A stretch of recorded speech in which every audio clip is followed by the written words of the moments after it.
vamos a dar inicio a esta charla en torno a la novela de David Bentancur, anterior ganador del premio de novela Sergio Galindo, y que en la misma novela justo ya anticipaba ese aire de ganador, sabiéndose que iba a ser publicado en este premio, ¿no? Él ha publicado Ataque de risa, primero en Colombia, después la Universidad Veracruzana trajo a nuestras manos este libro. También tiene Buenos Muchachos en editorial Clepsidra, en una editorial ya más grande, Penguin, está La Conjura de los Vicios. Y pues bueno, en esta charla, pues como tal, no habrá un moderador, entonces vamos a iniciar conociendo un poco el libro. Hola, primero que nada, muchas gracias por estar aquí, por la invitación a los organizadores. Hablaba un poquito con Eric antes de empezar que no sabía muy bien cómo presentar la novela porque creo que abarca muchas cosas, tiene mucho en cuanto a la trama, entonces como que mi línea era un poco más por la escritura, como por las decisiones de escritura. Y para empezar, en la narración, el propio narrador tiene como conciencia de que él está narrando, ¿no? Hay mucha conciencia dentro del libro, de que es un propio libro, de que se va a editar, de que se va a publicar, del premio. Entonces, como que queríamos saber un poquito de dónde surge esto, como cuál es la idea, por qué tomaste la decisión de que se diera así la novela, porque aparte entendemos que estás como más acostumbrado al cuento. Entonces, como, ¿por qué decidir hacer esto con tu primera novela? Bueno, buenas tardes, un gustazo estar acá y pues el agradecimiento a la editorial por este libro tan bonito que les quedó. Lo que vos decís es algo que se llama metaliteratura. Entonces, es literatura hablando de literatura, es una novela donde el autor, pues el narrador, cuenta de cómo se va haciendo el libro, habla sobre el libro y es como intervenir dentro del propio libro, o sea, el artificio se muestra por completo. Entonces empezamos a partir de que la novela es, lo que se cuenta en la novela es una mentira de 200 páginas y esa mentira de 200 páginas es diciéndole al lector, usted no está haciendo más que leyendo mentiras. Esto no mi intención es hacerles creer que esto sucedió. Y esta novela hay una cosa que pasa mucho y es que nos han inculcado como como que la trama sobre cualquier cosa, o sea, que nosotros cuando nos ponemos a leer estamos leyendo que nos cuenten una historia. Entonces uno empieza a leer y uno dice, quiero que me cuenten, y si un libro no cuenta mucho, vos por lo general decís, no me gusta, ¿cierto? Y lo desechás.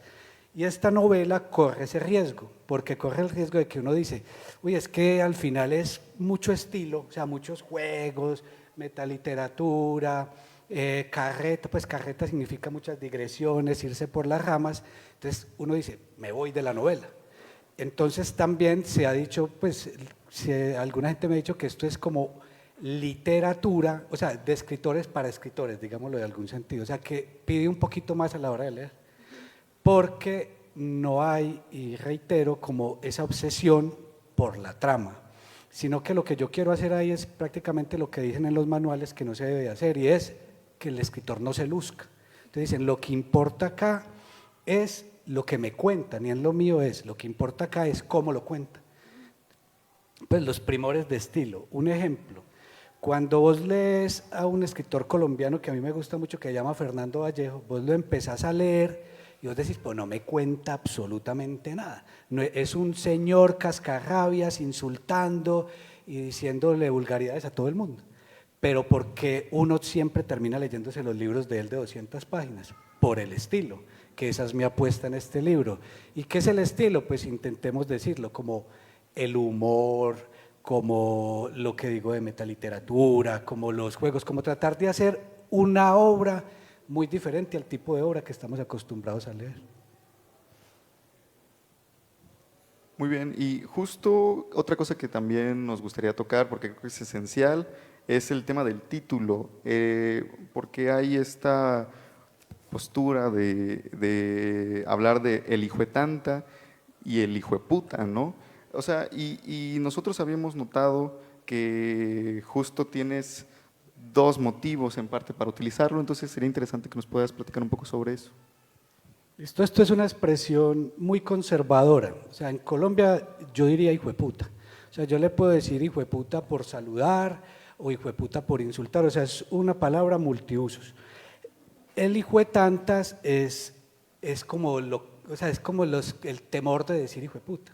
Entonces la gente termina diciendo hijo de tantas. Aquí está un fragmento de lo que dice. El narratario, pues el otro, dice hijo de tantas. Él dice, hijo de tantas, sí, que es el mismo hijo de puta, pero educado, con cultura, solapado, tibio como el hijo de puta de Fajardo y los hijo de putas que lo siguen. Palabra que se inventaron los decentes para no quedarse con las ganas de hijo de putear, porque antioqueño que no hijo de putee no es antioqueño. O sea, esto yo creo que responde a tu pregunta. Y aquí también hay una serie de juegos con lo que llaman las vulgaridades, pues las malas palabras. Cuando yo vine a México a vivir hace 10 años, lo que ustedes decían, discúlpeme decir todo lo que tengo que decir, pero lo tengo que decir, el hijo de la chingada, eso a mí no me decía nada. Entonces, a mí me pueden decir 1000 veces hijo de la chingada y es como si me dijeran aguacate, o sea, me rebota. Pero si a mí me dicen hijo de puta o pendejo, tal vez sí me ofende. Entonces, las palabras también tienen su localidad. O sea, si yo le digo a un mexicano hijo de puta, pues como que le rebota, pero si yo le digo vos sos un pendejo, es diferente, ¿cierto? Entonces aquí también hay un inventario sobre las vulgaridades y también es como mostrar o perderle el miedo a esa literatura. Es que siempre nos dicen, es que la literatura, pues que es esa como tan allá y tan formal y tan serio y tan solemne y que es intocable, entonces que lo que usted lee es como tan correcto. Y esa literatura no es la literatura que a mí me interesa. O sea, a mí me interesa mucho la literatura que habla, o sea, que uno escribe como se habla, o sea, la oralidad. Otro, porque yo no puedo decir hijo de puta si la palabra es hijo de puta, porque tengo que cambiarla o jugar. Entonces el título, cuando estaba el título del libro, muchos me decían, pero ¿por qué hijo de tanta si no hijo de puta? Pues recientemente Fernando Vallejo había escrito un libro que se llama Memorias de un hijo de puta. Y pues yo no es tanto por eso, pero o sea, yo no quería ya poner otro hijo de puta 2 meses después. Entonces, lo que yo dije, yo no me voy a quedar con las ganas de hijo de putear, como dice ahí, lo que hago es jugar con el título que queda muy acorde pues con lo que dice ahí, porque es sobre una familia colombiana de una ciudad, pues de un departamento que es Antioquia, de una ciudad como Medellín, equivalencias. Es una familia muy conservadora, una ciudad muy conservadora, de derecha. Aquí la equivalencia es los poblanos, ¿cierto? O sea, que los tratamos ahí como, pues que yo tuve que aprender mucho, eso es otro tema que sería bueno hablar, y es lo de los pipopes, que es pinche poblano pendejo, que es pues yo vivía allá y venía de Medellín, que es muy conservador, y llego a una ciudad más conservadora. Entonces, es otra cosa, pues, que es un temazo, que es el de cómo un colombiano puede escribir como, porque aquí hay frases y personajes y cuestiones mexicanas. Entonces, para mí se me dificultaba un chingo. Se me dificultaba mucho porque, pues, es como decir, yo puedo escucharlos a ustedes hablar y yo les imito en la escritura, ¿cierto? Pero no es igual, porque yo puedo poner una palabra que antecede otra y ya le cambié el orden. Un ejemplo en colombiano, yo puedo decir marica hijueputa, ¿cierto? Y suena correcto, pero si yo digo hijueputa marica, ya en la mente no nos da y uno dice, no, es el que escribió eso es un mexicano de otra parte, ¿por qué no va? Entonces yo para eso me leí varias novelas que son de autores que no son del país de donde es el narrador. Y me encontré con uno que se llama La Catira, que es de Celá, un español escribiendo sobre Venezuela, con personajes venezolanos, y yo leía y yo decía, qué mal. O sea, ¿por qué? Porque un venezolano no te dice chamo, no te dice tío, o sea, un ejemplo. Y esas cosas son las que yo no me podía permitir acá, o sea, que se me salga el colombiano en los personajes mexicanos. Entonces, para no complicarme la vida, porque soy muy perezoso, lo que hice fue que me inventé un editor mexicano, y un editor colombiano. Cuando el editor mexicano, que es un personaje, está ahí, a veces se me escapan en los mexicanos hablando como cosas colombianas, pero cuando el editor mexicano está encargado de corregir el libro, lo que hablaba ahora de metaliteratura, ahí sí intento hacerlo más limpio. ¿Y cómo solucionó yo ese problema? Pues cuatro mexicanos leyéndome cómo yo escribía mexicano. O sea, si no, yo no lo logro, porque es lo que yo digo. Marco Tulio lleva acá 40 años o más, y yo todavía cuando lo escucho, pues le escucho a un mexicano, pero no dejo de escuchar jamás a un colombiano. Entonces, él cuando habla, se le escapan, o sea, por muy neutro que intente ser, siempre va a haber un escape de donde él es o donde vivió un cierto tiempo, así lleve más tiempo viviendo acá. Entonces, eso es un tema muy difícil, que es para que no se te caiga una novela. Sería muy triste, pues, que lo que yo digo, hay otro muchacho que escribió una novela, él se llama Luis Felipe Lomelí, y él escribió una novela, él se fue a vivir 2 meses a Medellín y escribió una novela sobre Medellín. Y entonces yo soy de Medellín y leo a este, y yo le digo, no, ¿por qué? Y él lo aceptó, claro, es que nosotros llamamos, por ejemplo, aquí hay un inventario, si quieres me lo buscas, que es cuando hay como un montón de chorreras que digo, no se dice así, sino así, que es como nosotros, o sea, cuando yo llegaba a la legumbrería aquí en México, primero me quedé muy asustado cuando me dijeron que que los huevos los vendían por kilo. Entonces yo casi me voy de para atrás, porque uno en Colombia uno compra un huevo, 2 huevos, una caja de huevos, pero usted aquí los compra por kilo. A ver. Y ahí va la familia en pleno andarequeando calles corrigiendo. No se dice lana, no se dice varo, se dice plata, se dice billullo. No se dice tianguis, se dice bazar, se dice mercado de las pulgas. No se dice chamba porque chamba es cortada, se dice trabajo, se dice camello. No se dice cámara, se dice neumático. No se dice guaruras, se dice guardaespaldas, escoldas. No se dice troca, se dice camioneta. No se dice calada, se dice plom, pitazo. Y así como 3 o 4 páginas. Y como son tantas páginas, eran como 6 o 7 páginas, aparece otro personaje que se llama el partidor de párrafos. Y el partidor de párrafos es alguien que aparece en una línea de diálogo diciendo, parte ahí. Y esos son juegos, lo que yo digo de juegos estéticos. Mucha carreta. O sea, hablando mucho. Justo todo esto que se está mencionando es muy interesante porque también notamos que no sé, uno cuando presenta una novela puede decir, hay una situación tal, la presentas y luego dices, pues bueno, lo demás es esta situación siguiéndose, pero en este caso podemos hablar de muchísimas cosas y en realidad estaremos hablando solamente de unos pedacitos porque nos metemos con tantas cosas y, por ejemplo, el tema del humor es algo pues presente aquí y justo si podrías platicarnos un poco de las instancias en que tú manejas el humor acá, ¿no? Porque no es algo físico, sino una cuestión de conciencia.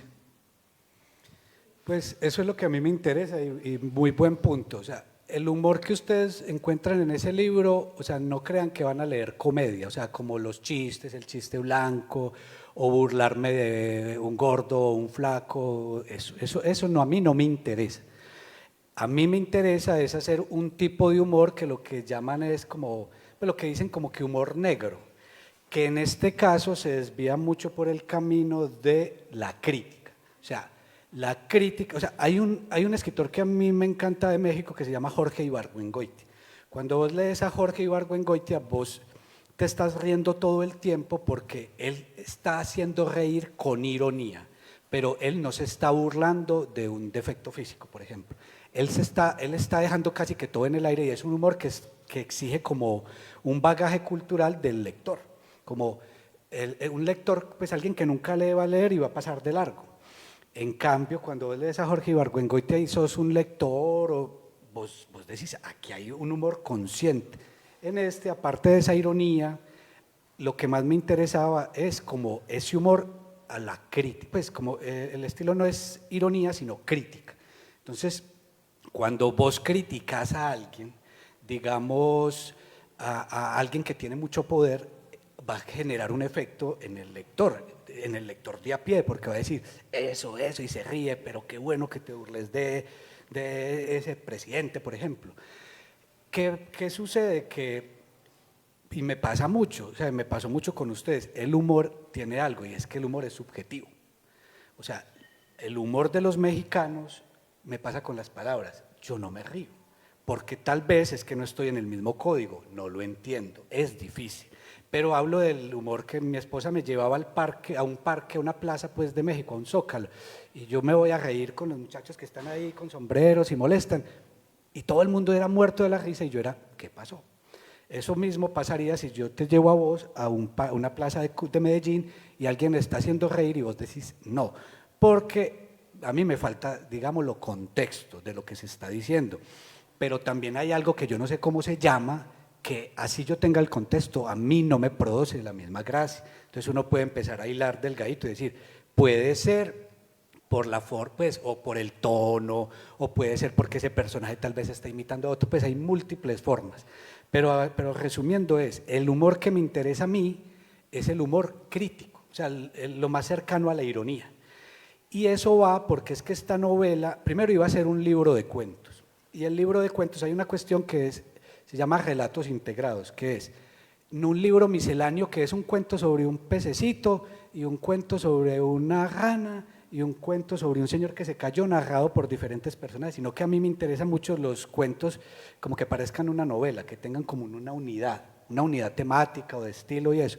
Entonces yo empecé a escribir un libro de cuentos y cuando de un momento a otro ese primer cuento, que es cuando llega la familia colombiana a dañar, pues como a decir, vamos a corromper a los mexicanos y llegan y yo iba a seguir y seguir con varios cuentos y en el último es cuando se van de México. Pero cuando empezó el primer cuento me doy cuenta si había ido de madres. ¿Qué pasó? Ya llevaba 70 páginas. Entonces, no, pues esto se cogió forma de novela. Y es más, es que yo puedo escribir un libro de cuentos de varios temas, pero un libro de una familia colombiana que llega a México y son 18 personajes, eso no puede ser otra cosa que una novela. Y aquí pues como contándoles que sí hay un poquito de trama y la trama es que hay una familia de esposos que viven en Puebla y llega la familia, él está esperando al papá y a la mamá de uno y los está esperando en el aeropuerto y de un momento a otro, eso se llama spoiler, ¿cierto? Como que les va a dañar la novela, pero dañémosla, porque vuelvo y les digo, el interés mío con la novela más que decir, yo les puedo decir ya al final ahorita, el interés es más que a mí me lean más por lo que yo dije ahora como la cuestión de estilo que por lo que cuenta. ¿Se las dañamos o no? No, va que sí, que no. Bueno, entonces no, a petición de una sola persona no la dañamos. Pero es eso, o sea, es como viene una familia colombiana y lo que yo necesitaba era hacer algo que, vuelvo y me voy con él, que es Fernando Vallejo. Fernando Vallejo tiene una novela que se llama Llegaron, y la novela tiene eso todo el tiempo, llegaron, entonces ¿quién llegó? Y empiezan a llegar, ya después ustedes me dirán cuántos llegaron, pero es la historia de una familia que viene a dañar, que llega a Puebla y dice vamos a dañar a los mexicanos, porque, y esto es una frase de Juan Villoro que dice que el mexicano en cuestiones de maldad es un colombiano en cámara lenta, o sea, que uno, y yo llegué acá diciendo, porque el país, pues el antioqueño, el de Medellín es como muy vivo, entonces, y lo envuelve a uno, y yo dije, listo, y eso es verdad, y uno llega a México y uno dice, no somos como tan distintos, o sea, nos podemos dar o sea, somos muy parecidos en la maldad, somos muy parecidos en muchas cosas, México y Colombia son, pues de alguna forma, muy uno. Estábamos igual comentando un poquito antes, Eric y yo, sobre el contexto y ahora que mencionas como lo de que no es comedia, pero que igual, bueno, personalmente a mí me dio mucha risa y creo que se nota que es un libro muy colombiano, pero también se siente una parte mexicana, o sea, creo que son, están unidas, o sea, no se distancian y hay mucha identidad creada a partir de la lengua, de los modismos. Entonces quería ver si nos podías como comentar un poquito sobre lo que decías de cuando llegaste a Puebla, porque creo que es como muy central igual en la novela. Sí, eso pasa. Hace poquito yo estaba en un evento en Colombia y me decían que con ese lenguaje, o sea, que cómo esperaba que me tradujeran. Y me decían que eso era imposible, o sea, que bajara el libro a un lenguaje estándar. Y ustedes que lo leyeron, si usted baja ese libro a un lenguaje estándar, tírelo a la basura. Porque es que ese libro es eso también. Me apuesta y me pasa mucho y es como que qué bueno escribir como se habla. El de Platero y yo tiene una frase que dice: quien escribe como se habla será más leído y más hablado que quien escribe como se escribe. O sea, eso es como una invitación a perderle el miedo a la oralidad, al lenguaje coloquial. Sucede con esas cosas que sí, que va a estar leyendo a alguien de aquí de Jalapa y encuentra una palabra que es cosiampirar. Entonces vos decís, ¿qué es eso? ¿Cierto? Y otra que es chichipato y guachafita y un montón de palabras que son de nosotros, así como ustedes tienen otras. Entonces yo digo té por ocho bebiendo cerveza en Colombia y nadie sabe qué es un té por ocho. Entonces lo que me decían era, entonces el lector tiene que ir todo el tiempo al diccionario, él verá. Pero no, porque cuando yo llegué a México, y no voy a decir cuando llegué como persona, sino a los libros mexicanos de escritores, por decir Carlos Velázquez, del sur, otros norteños, que ellos se diferencian mucho de los escritores del centro.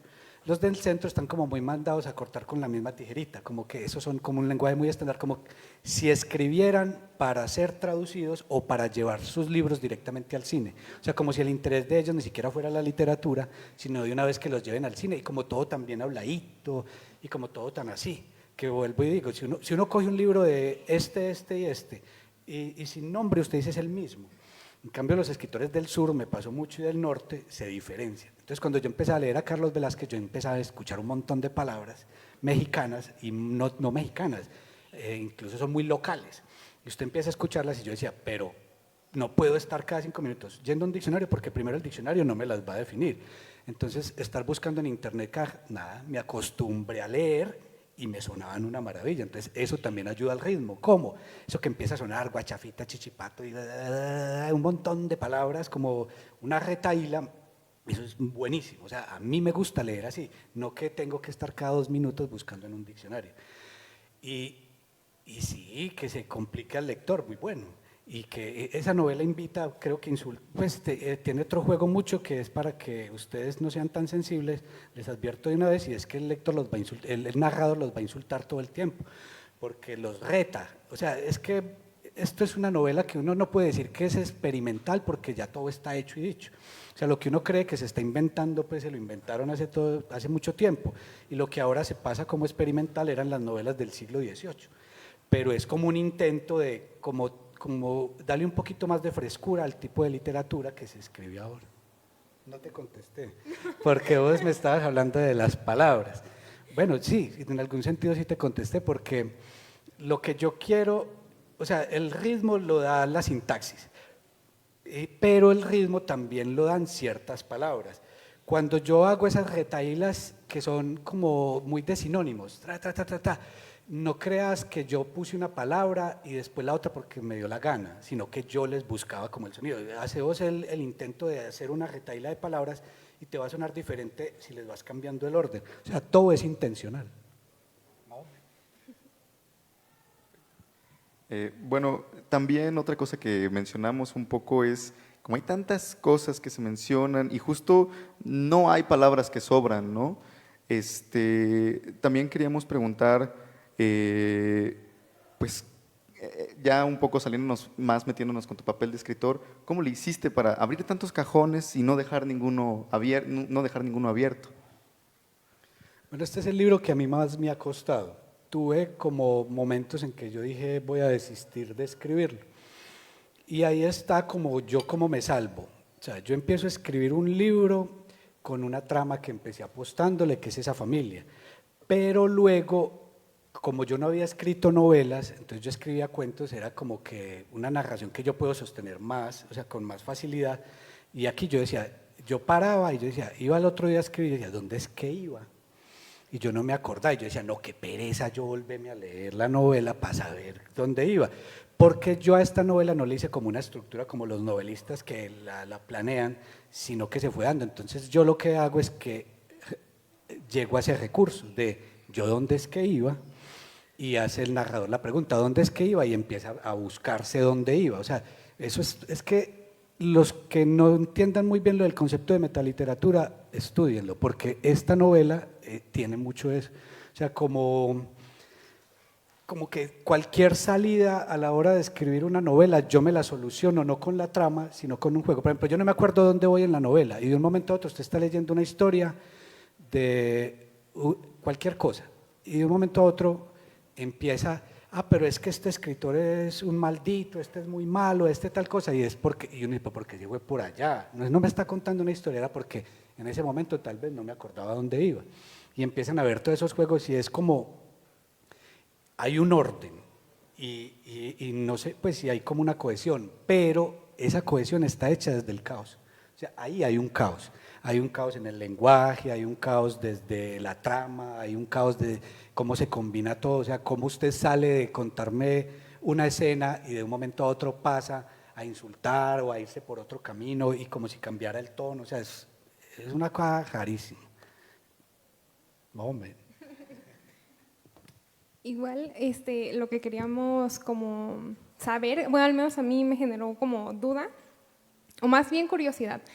Hay muchas referencias literarias, hay muchos autores, hay muchas citas, y al menos a mí me interesa saber si estos surgieron durante la escritura propia o fue a partir de la prefiguración ya de la novela, ya tenías tu idea de, voy a poner a tal autor o a como un poquito sobre eso. Bueno, aquí de un momento a otro usted está leyendo la trama y de pronto aparece una cita, como un poema, por ejemplo. Entonces, por ahí llegan los colombianos y de un momento a otro hacen una maldad. Y abajito aparece, llega alguien y pregunta, ¿ustedes a qué vinieron? Y la respuesta no la da otro personaje, sino que aparece un poema, que es un poema de un poeta colombiano que el poema dice como que hay gente que llega pisando duro, y ese mismo poema está respondiendo o sea, es la voz de un personaje, que eso es otro juego metaliterario. ¿Por qué entró un poema a decir la voz de un personaje? Porque se me dio la gana. Eso es todo. Otra persona más, un escritor más así, pone a un personaje a que diga, ellos llegaron a hacer esto y aquello. Eso por un lado. Por el otro también hay como momentos donde se insulta a escritores. Que llegaron por suerte, no, llegaron porque, pues eso es lo que pienso yo. Entonces yo tengo mi canon, yo digo, ¿quién me gusta y quién no? El anticanon y el canon. Como eso es de insultar, entonces el que no esté es porque me gusta. El que esté está insultado, ¿cierto? De entrada. Pero es como eso, como qué bueno, y los que aparecen no son un escritor desconocido, porque hay escritores que son desconocidos que a mí no me gustan, pero no tengo intención de molestar. Pero, por ejemplo, a mí sí me gusta molestar a Héctor Abad Faciolincia, a Mario Mendoza, a Santiago Gamboa, que son como los escritores que son como la cara de Colombia, pero que en realidad no son la cara de la literatura de Colombia. Y bueno, también hablar un poco, ya sé que no vamos a poder arruinar la novela, porque hace poco mencionaste la palabra aguacate, y me gusta mucho cuando hablas de los aguacates con los dos policías, el policía colombiano y el policía mexicano, y pues justo, ¿no? Hay como momentos en donde yo creo que la sorpresa se mantiene en la novela, porque constantemente esas cosas distintas, ¿no? Y creo que algo que también en ratos queríamos hace rato, que platicamos Mariel y yo, es como así, ojalá David Betancourt nos hijo de puté, ¿no? Así. ¿Y qué? Que yo lo hijo de puté, Pero, no, un colombiano molestando y molestando pone a llorar a un mexicano. Lo de los aguacates es, o sea, es como una escenita por ahí que nosotros en Colombia les decimos a los policías también aguacates, porque son verdes, pero ya les cambiaron a azul y ahí dice también, pero aguacates azules todavía no existen. Pero esas son escenas o juegos que, y vos no lo podías decir mejor, y es como intentar no dejar ir al lector.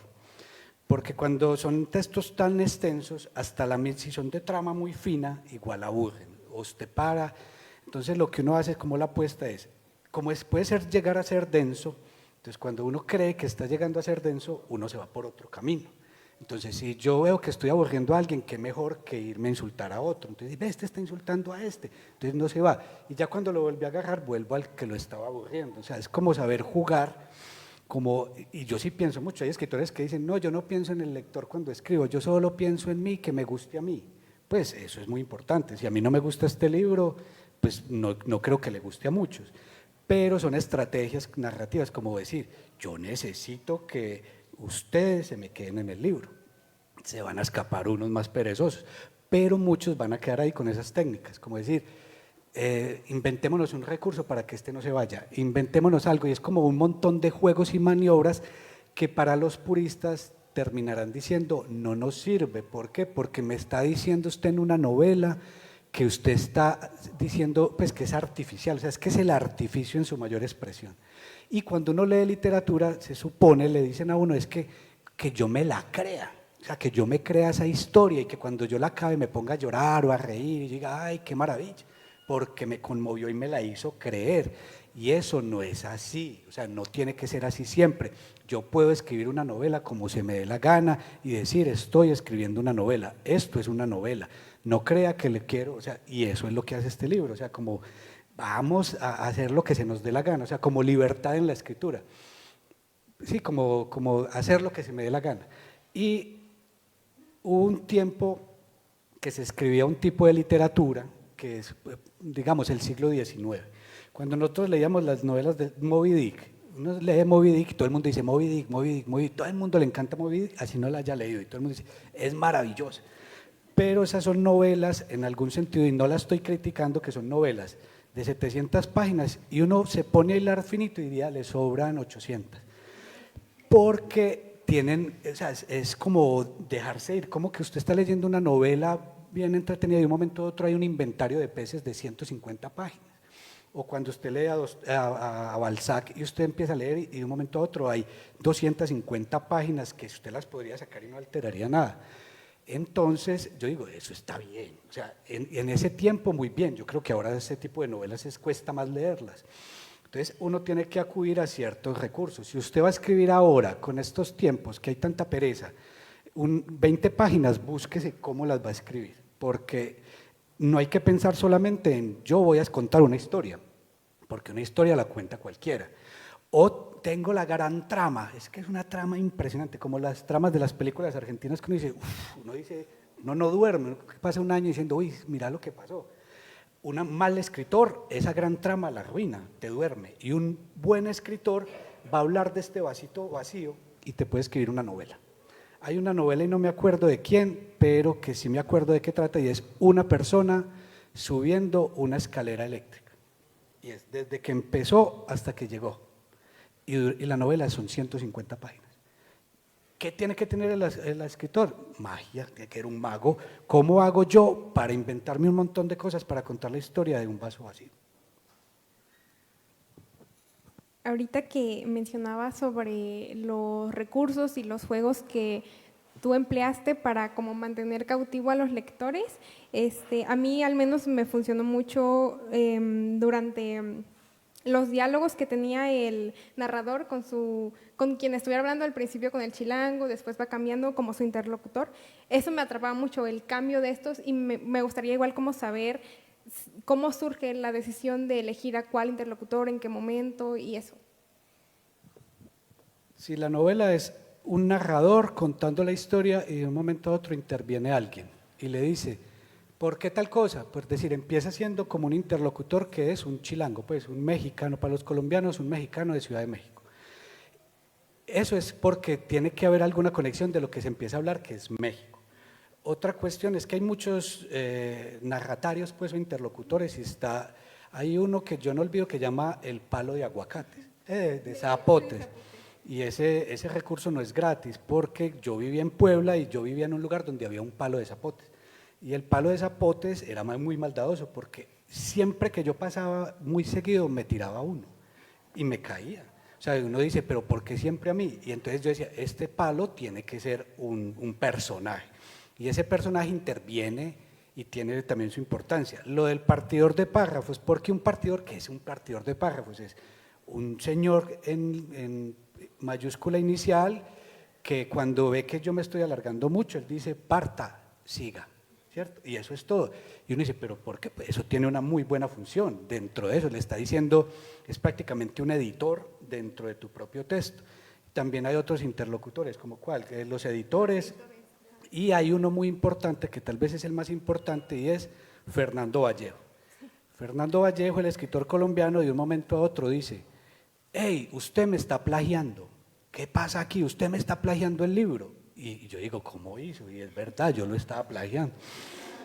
Entonces yo me tengo que curar en salud porque hay muchos críticos y mucha gente muy envidiosa. Entonces uno dice, como me van a decir que lo estoy plagiando, entonces yo lo que tengo que hacer es, voy a traerme a Fernando Vallejo y lo voy a poner a hablar en la novela y que me diga, usted me está plagiando. Y yo le digo una frase que él dice, un colombiano se roba hasta un hueco.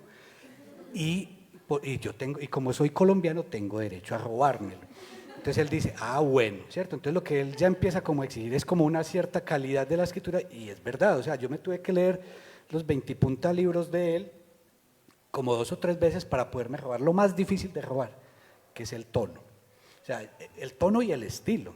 Entonces, si usted lee a Fernando Vallejo, es un anarquista de derecha, puteando a todo el mundo. O sea, puteando es insultando a todo el mundo. Entonces es un loquito. Y entonces eso empieza a ver, este señor está enfermo, el narrador de ese libro está como enfermo. Y yo digo, Fernando Vallejo. Entonces él me soluciona, es otro interlocutor o narratario. Luego se queda sin interlocutor y él empieza como a pedir que le lleguen interlocutores. Bueno, es un juego vuelvo y digo, metaliteratura, como experimentar. Y justo también se piensan los posibles lectores, ¿no? También está el poblano que se encuentra en la librería, que está en su actitud de poblano. Y sería muy bueno también esa parte, a lo mejor, si nos podría compartir un fragmento. Sí, vos sabés por ahí. Porque, o sea, los poblanos, mentira, no hablemos de los poblanos, más bien leamos lo que dicen por ahí. Esa parte podría ser.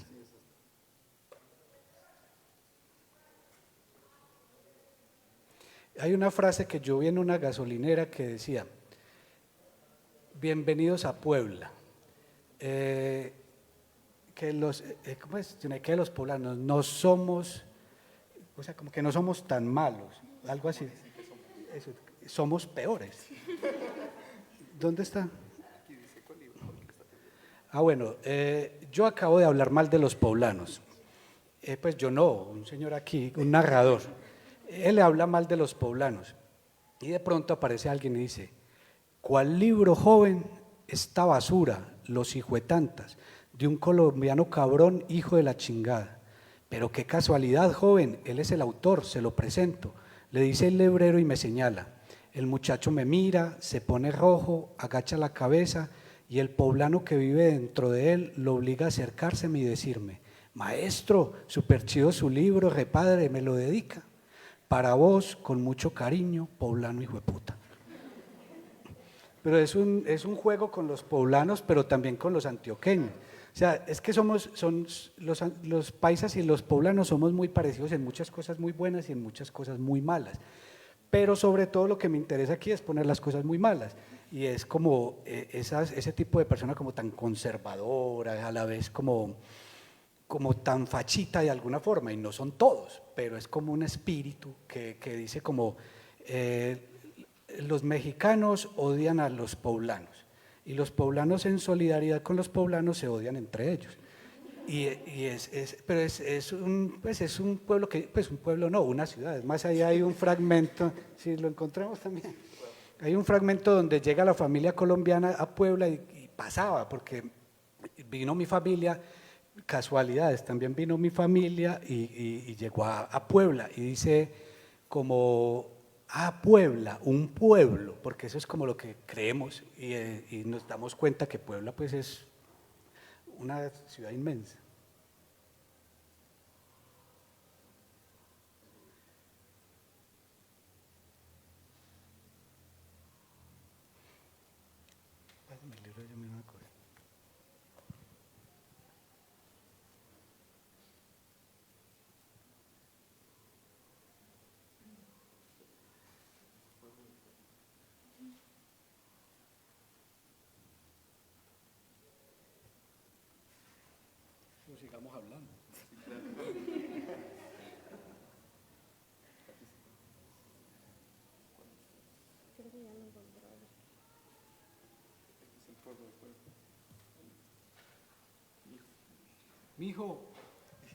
Mijo, ¿y a cuánto estamos del pueblo?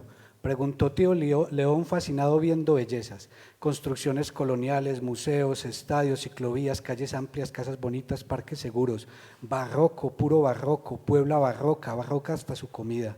Estamos en él, don León, le aclaró Juana. Este es el pueblo de Puebla. Puebla no es un pueblo, como ustedes creen, como su nombre lo hace creer. Puebla no es un pueblito feo, frío y faldudo como San Vicente, Santo Domingo y Fredonia allá en Antioquia. Puebla no es un moridero ni un pichadero de moscas como Magangué allá a orillas del río Magdalena. Puebla no es una farsa como el pueblito paisa de Medellín encaramada en el cerro Nutibara, viendo rodar borrachos y poetas enmarihuanaos. Puebla es, ignorantes, una ciudad. Grande, muy grande, la cuarta más grande del grande, grandísimo México. Un pueblo, no seas bruto, tío León, no sean burros montañeros. 2 Medellín caben en Puebla y en Puebla estorba la mitad de gente que estorba en Medellín. Ay, cómo pichan como conejos mis paisanos, ay, cómo se amontonan en montañas, ay, Medellín, cómo creces para arriba con tus edificios de apartamentos diminutos que sueñan con llegar al cielo. Y Puebla tiene iglesia, apenas como 1000. Abuelita querida, ¿y por qué tan poquitas? Debe ser porque los españoles se quedaron sin cemento. Ay, qué pecado de los españoles, mijo, hoy voy a rezar por ellos. Amén. Iglesias al lado de iglesias, iglesias dentro de las iglesias, iglesias sobre las iglesias, iglesias al lado de bares, cantinas, librerías, restaurantes. Estadios, universidades, colegios, bancos, parques, zoológicos, bibliotecas, carreteras, edificios, centros comerciales, puteaderos, iglesias al lado de puteaderos para que la gente piche de inmediato y sin necesidad de caminar mucho, agradezca por los favores recibidos. Uy, qué dicha, dicha. Dichosos los que ven sin haber visto, dichosos todos sacando la cabeza por las ventanillas del camión abiertos viendo una ciudad sin motos, dichosos los ojos que ven tanto espacio para tanta gente que se ve poquita en una ciudad tan espaciosa, dichosos ojos divisando a lo lejos el Popocatépetl, me da mucho, yo soy colombiano, a punto de explotar y que huele mierda al zarzón. Dichosos mirando la fuente de la China poblana iluminada luciendo su vestido, dichosos comiendo novedad por los ojos y con la curiosidad en la lengua. ¿Y eso qué es? Un changarro, tía, hay mínimo 5 en cada cuadra. ¿Y un changarro qué es?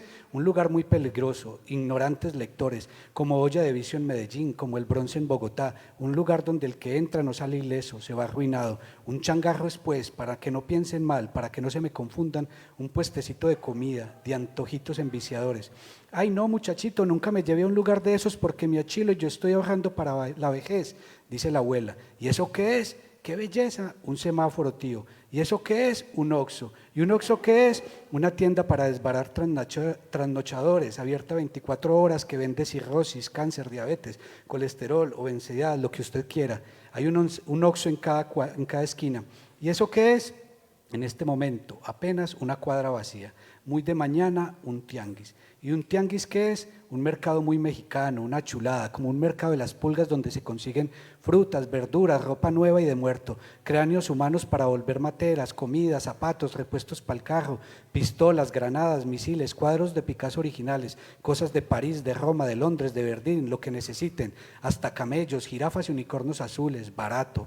¿Y eso qué es? Una bomba de gasolina, llamada aquí gasolinera. ¿Y eso qué es? Era un letrero en la pared de la gasolinera que decía: bienvenidos a Puebla, no somos como dicen, somos peores.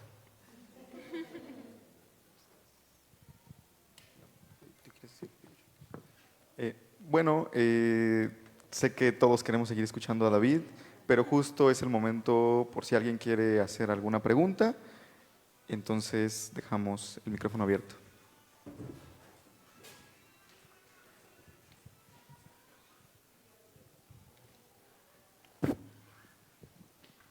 Primero que todo, un reproche a David, porque la antenoche me trasnoché hasta las 4 de la mañana leyendo su novela. Básicamente, David no es nada original, es un provocador. Se burla de los mexicanos, se burla de los colombianos, se burla de los paisas, es decir, los habitantes de Medellín, se burla de su propia familia, se burla de su mamá, de su abuela, que es el mejor personaje. Me encantó que su abuela quería regresarse a Medellín caminando. Unas ocurrencias tremendas. Se burla de su abuela, se burla de los primos, de los tíos, se burla de Dios. Dice que tiene testículos, pregunta que si tiene testículos.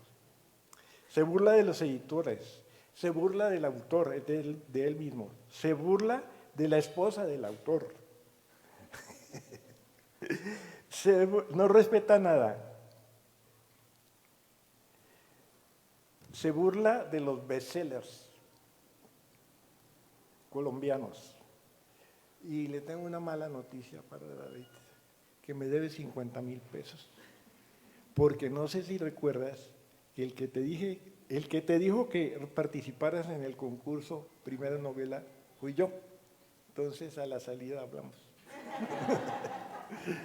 Le tengo que decir que la novela Hasta donde voy, que es más de la mitad, me encantó. Y te tengo que decir que tu héroe, Vallejo, es inferior a ti en muchísimo. Vallejo es monocorde. Lo que él tiene es que es provocador, pero no tiene la chispa, su estilo es un estilo pobre. Lo que pasa es que él se ha atrevido a criticar todo, ¿sí? Pero como escritor es un escritor menor. Diga lo que diga, no es mi opinión, obviamente. Te agradezco mucho todos los comentarios, incluida la blasfemia, pues. Yo no, o sea, Fernando Vallejo es un gran escritor, sino que se ha creado como alguna resistencia a él, y es porque lo que leemos en él a veces nos molesta, o sea, nos ataca. Y qué bueno, que a mí me encanta cuando yo me siento incómodo, él diciéndome las verdades a mí, entonces yo digo, qué bueno uno verse en él. Y también puedo decir que de los grandes prosistas latinoamericanos es Fernando Vallejo.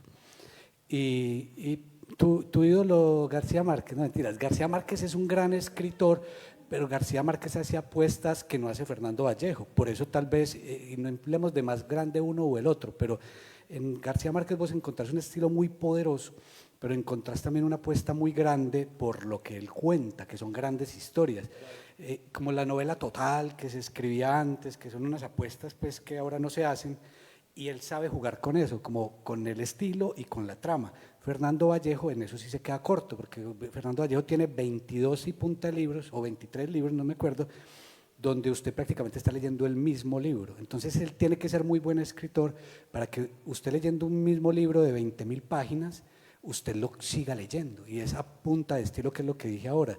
Entonces me da el favor y me respeta a Fernando Vallejo. Sostengo, es un escritor monocorde y pobre estilísticamente. Bueno, cambio y fuera.